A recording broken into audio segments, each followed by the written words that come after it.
Hi, this is Brandon from Watches on You. Today we're taking a look at the Patek Philippe reference 5205G. Now this watch is available on sale pre-owned here at JB Hudson Jewelers in Minneapolis, Minnesota for $31,500. I just want to remind you, I'll be leaving a link in the description to their website if you want to inquire about purchasing this watch. I'll also be leaving a link to our channel store where we've listed our favorite watches and watch accessories on Amazon. It does support the channel if you make any purchases on there, so that really helps us out. So now let's jump into this review. So as I said, this is the Patek Philippe 5205G. It's an annual calendar and it has a moon phase complication.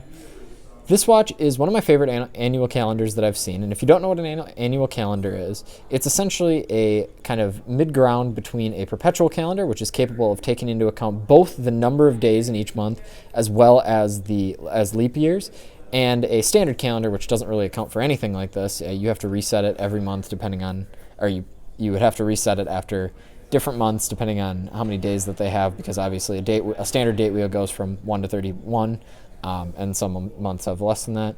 So that's something that is kind of a disadvantage with standard calendars. Now, perpetual calendars tend to be extremely expensive, around $70,000 typically, and the annual calendar kind of fills a gap in that market.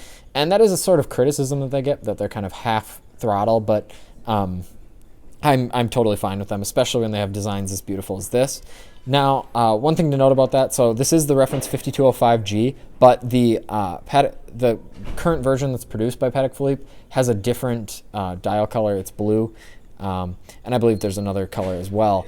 But I really like the silver dial on this. This has the same movement as the most modern versions that you can currently buy, so that's something to keep into account. I love how the silver kind of blends in with the blue on the moon phase complication. It looks very, very nice.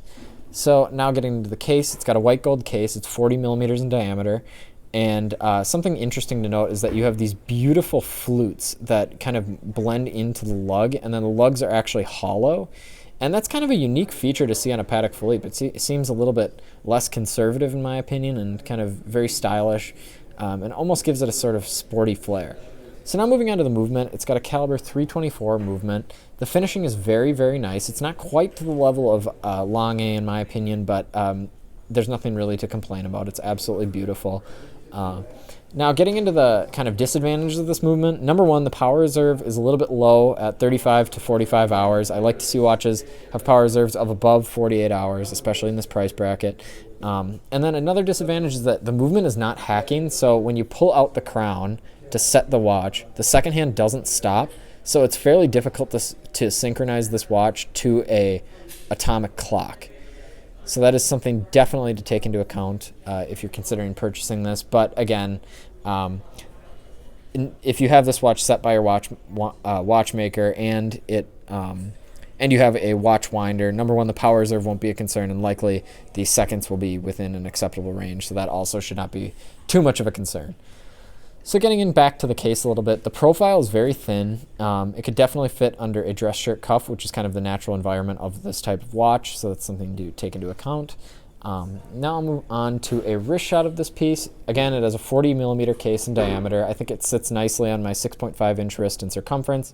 It would look great on pretty much anyone.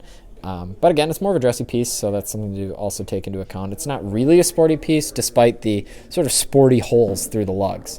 So if you like this video, please remember to like, subscribe, and share.